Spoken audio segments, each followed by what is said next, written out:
some trays of food into the house.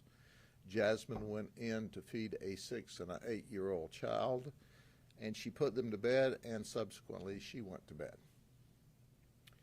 Joel, when he was taking the food trays into the house, noticed the right rear door open. When he finished taking the food trays into the house, he noticed the door was closed. So now he thought that Jasmine must have gotten the child. So he went in. Jasmine was in bed, asleep. He went to bed asleep about 3 o'clock in the morning. Now listen to my timeline here. It's 3 o'clock in the morning. Joel wakes up at 10 o'clock and is preparing to get ready to go to work. About an hour later at 11 o'clock, he looks at the 8-year-old and says, "Where is the baby?" This 18-month-old little girl. Jasmine's still in bed asleep.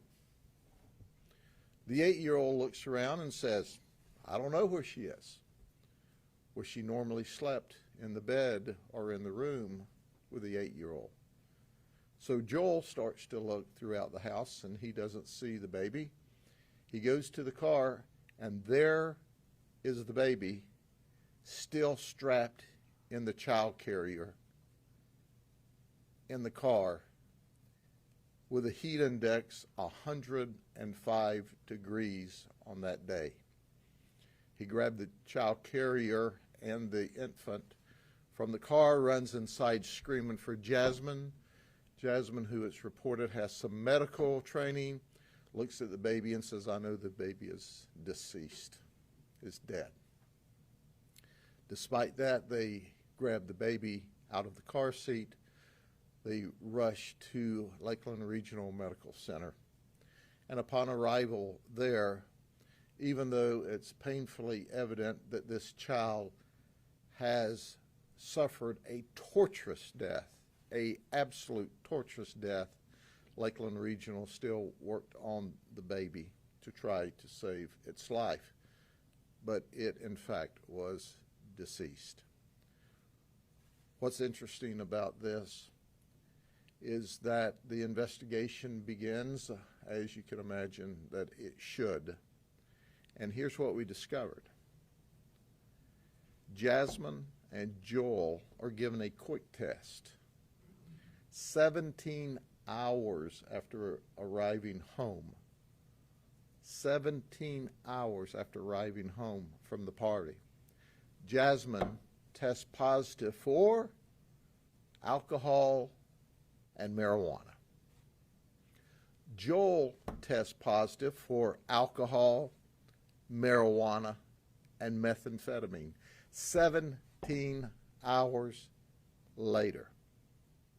So you can imagine what kind of shape that they were in when they arrived from this party and left this child harnessed in the baby seat in the back of the car. This child's 18 months old.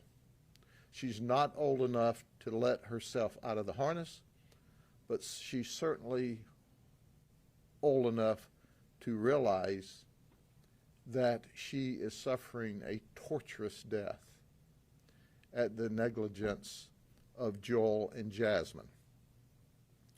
The investigation goes on. We determined that Joel has a criminal history. He was arrested 2 times at 15 and 18 years of age concerning a shooting event. At that time in his life, he was documented as a gang member. He also has currently pending against him charges of methamphetamine and carrying a concealed firearm. Those charges are pending at this time. He also has a history of resisting arrest. And now our detectives this afternoon are adding the criminal charge of aggravated manslaughter of a child, which is a first-degree felony. Jasmine doesn't have a criminal history, but she does now. She's been charged with aggravated manslaughter of a child. Now, interestingly enough, when the investigation began by our detectives, after the hospital tried life-saving maneuvers, which includes cooling the baby down, when we started our investigation at like 2:30, 3 o'clock in the afternoon, after the life-saving measures, after the body being cooled down, the baby still had a core temperature of 104.4 degrees. And this was like 3 hours after the baby was taken out of the hot car. 3 hours after the baby was taken out of the hot car and the hospital tried to cool the baby down. This rips your heart out. There's no other way to explain it. We all have or had children or grandchildren, or both obviously, or nieces or nephews that have been 18 months old, and we know how vibrant they are, how active they are, but how fragile they are. And this child, from 3 o'clock in the morning until she was discovered, was harnessed and could not get away from this. The investigation's ongoing. The child otherwise was healthy in that it was not deprived of food. The other children are not deprived of food. This is not an accident. This is pure negligence. And I suggest to you the core of the negligence is the abuse of drugs and the use of drugs. And who suffered? Who died? The 18-month-old baby. So don't ever tell me that these drugs are low level and nonviolent, because they're at the core of why this child is dead today. Are there any questions? Sheriff, can you tell us just any sense of remorse that the parents have? I mean, no matter how much you convict them, they're going to convict themselves. So. Well, they are remorseful that the child's dead. And the investigation goes on at this time. But I think the real remorse will be tonight when they're sitting in the county jail in an air-conditioned environment by themselves, thinking it's nice and cool here when my baby baked to death because of my negligence and my use of drugs. And they will and have to be held accountable for such horrible conduct. Any sense of, any sense of knowing that it was 3 o'clock in the morning, so there was some time the baby was just in there and was okay. Any sense of what temperature, how long the baby suffered in that time when the temperatures really got to that point? Certainly the overnight temperatures are in the 70s, high 70s. And by sunrise and a little after, you're into the 80s, and then it jumps up into the 85 and 90 by 10 o'clock, 11 o'clock. The heat index we estimate to be at 105, so it was probably 94, 95 degrees. The car was outside, not in a garage, not under a tree, not under any shade at all. And obviously we will try to recreate with the same temperatures the heat of the car. Research shows us that the temperature of the car could have been anywhere between 130 and 170 degrees at that time.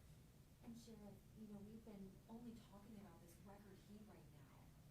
Can you just talk about how dangerous it is, and just a warning for other parents right now to make sure that this doesn't happen again in our community? Well, absolutely. There has been record heat here. In fact, something that I don't normally do, I sent out all mails to my deputies who wear vests, bulletproof vests, to say, hey, you have to start hydrated and you have to stay hydrated all day long. When it's 95, 96 degrees, the heat index is 105, 106, as we know that you all have reported. It is brutally hot for everyone under the best of circumstances. And then this child is shut in the car, obviously with no movement of air, with it becoming hotter and hotter and hotter as the morning went on. And you just can't, I mean, there aren't words to explain this. And Jasmine's still in bed asleep. She still in bed asleep. Has no idea that her baby is in the shape it's in. Where are the other two children at the moment? The other children are with other relatives. DCF obviously has been notified and is doing a parallel investigation. They responded immediately. DCF works really, really close and really, really well with us, and their response was immediate. Can you tell us where that North Lakeland home is? I don't have that information with me, but our folks can get you to the area of that. Okay? Question with Joel being mentioned as the age, do you know his current age? Current Joel is 33, and so is Jasmine. Joel works for a subcontractor, loads and unloads trucks. And was Jasmine, can you speak to the medical training? She said she had some medical training. We don't know anything past that at this stage of the investigation. We worked with them yesterday throughout the mid-afternoon and evening hours, and then this morning we started the investigation. So we're still relatively new into this investigation. And when you bring these kinds of charges, there's certain processes that you have to go through, and we've obviously worked with our state attorney's office. I've told you before, Brian Haas is simply the best state attorney in the world, and his office has worked very closely with us, and they're equally concerned as to the negligent treatment of this child. The takeaway from the sheriff when people dealing with transporting children or animals, pets in their cars. Well, clearly that the new cars even have devices that tells you check the back seat.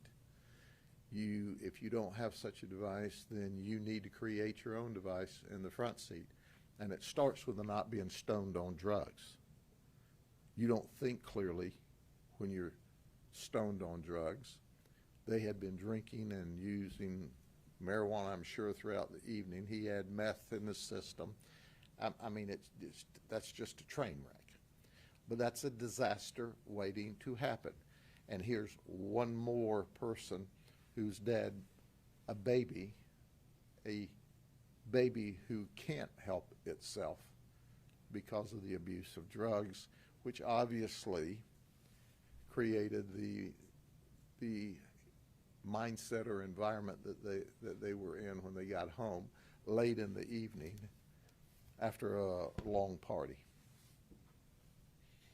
It's been a rough week for kids lately.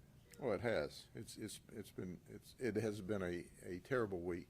You know, the most precious things we have in our life are our children. And you think about it, children have no decision-making process to decide who they're born to, where they live, what they're fed, how they're clothed, how they're taken care of. They're totally 100% dependent upon their family or their caregivers or the person in charge of them. 100%. To me, that makes them that much more precious because their entire life is possible because of us caring for the children appropriately. Well, when you mix alcohol and methamphetamine and marijuana, your faculties to think appropriately are significantly damaged. And that mixture of alcohol and that failure to communicate and make sure that I mean, they got the food in the house, but they didn't get the baby in the house. Was their BAC level at a point where it was legally drunk, or what was it? It was 17 hours later, though. What they call this is first is a quick check, and this was 17 hours after. Now, we preserved also blood that we'll send to the lab and do some more forensic workup. But it just, it just really upsets me that this child should have grown and flourished and grown into a productive teenager and adult, and now she won't have the opportunity to do that. Is there any way for law enforcement to determine their levels at the time the incident happened, or is that just something? No, you won't be able to, but the fact that it is actively in their system, and they admitted to us, by the way, that they drank alcohol and smoked marijuana. That drug that people want to legalize because it's not bad after all. I think we've shown where the abuse of alcohol and marijuana, and add in meth for Joel, is dangerous. It's deadly. It didn't have to be this way. Anything else? Thanks, Sheriff. Thank you very much. Have a good day.